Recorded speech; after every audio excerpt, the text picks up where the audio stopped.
Tuesday has essentially been a good day for these firefighters because of the weather conditions. I mean, on Monday, when it first broke out, it was rather devastating with the strong winds. It was fanned into residential areas, leaving a trail of destruction. And I'm standing right behind one of these houses that actually got burnt down on Monday. But on Tuesday, given the lack of wind, as you can tell, it was an easy day for these firefighters to at least try to prevent the fire from spreading any further, and they were able to do so. But many are saying that it's still too early to celebrate, and they're not yet calling the shots. They're not calling it contained, and because even after the fire is sort of taken under control, the debris that is left behind still has many burning parts. The embers especially, these can burn for many hours at end, and that's why once the windy conditions come back again, those can be easily blown into a separate area where they can easily start another fire that can at times turn into even a wildfire. And this is why we watched fireworkers work around the clock all day today. They were not necessarily fighting new fires, but oftentimes they were walking around in these places where it's already devastated, but they were trying to make sure that all the debris is cold, that there's nothing left burning.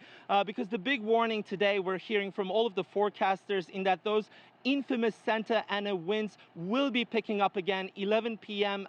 Local time, that is later on Tuesday, and that's why everybody's concerned that there could yet be another series of fires, and that's why they're pouring all of their resources into fighting these flames, making sure it is completely cold and contained. But for now, all of those mandatory evacuation orders are still in place. The evacuation centers are still operating, and we've met many of those people who are still feeling the brunt.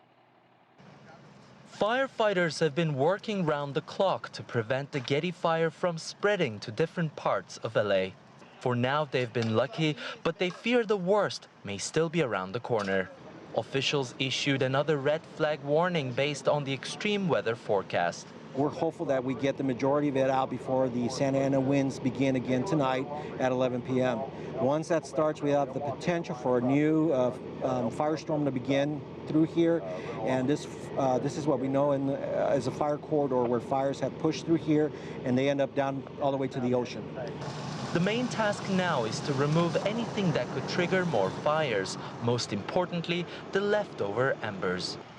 This is the upscale Brentwood neighborhood in West LA, where a number of houses were burnt down on Monday after the Getty fire spread to a large area in a matter of hours. It came very close to these houses, which are now still under mandatory evacuation order. Several roads, schools, and businesses in this area also remain closed. Many people are anxious about the safety of their homes. Well, I'm feeling a little emotional today, actually, because one of our friends lost her home. So it's upsetting. It really is. Others needed more supplies.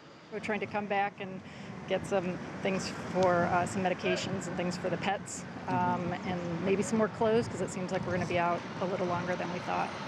But the police are blocking the roads leading into the hazard zone. How far is that? Okay, it's a bit. It's a mile and a half up there. Yeah, okay. Yeah, it's just too long. It's too windy. Okay. While most residents are sheltering with relatives and friends for now, not everyone has a place to go. This community center now serves as an evacuation center. Although the number of people seeking shelter diminished since Monday, it will stay open for as long as the evacuation order remains. We have cots, blankets, and meals and water available here, along with, volunteers to talk to people who may be going through a difficult time. A difficult time indeed for tens of thousands of people in California who once again feel helpless at the mercy of another climate-related disaster.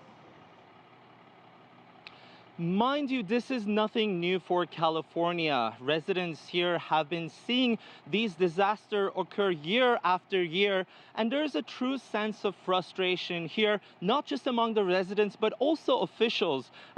Mind you, there has been an emergency declaration here in the city of LA, as well as the state of California at large. And the officials are saying that this is a big toll for Californians to take every single year. And that's why they say it is time now to take some radical decisions.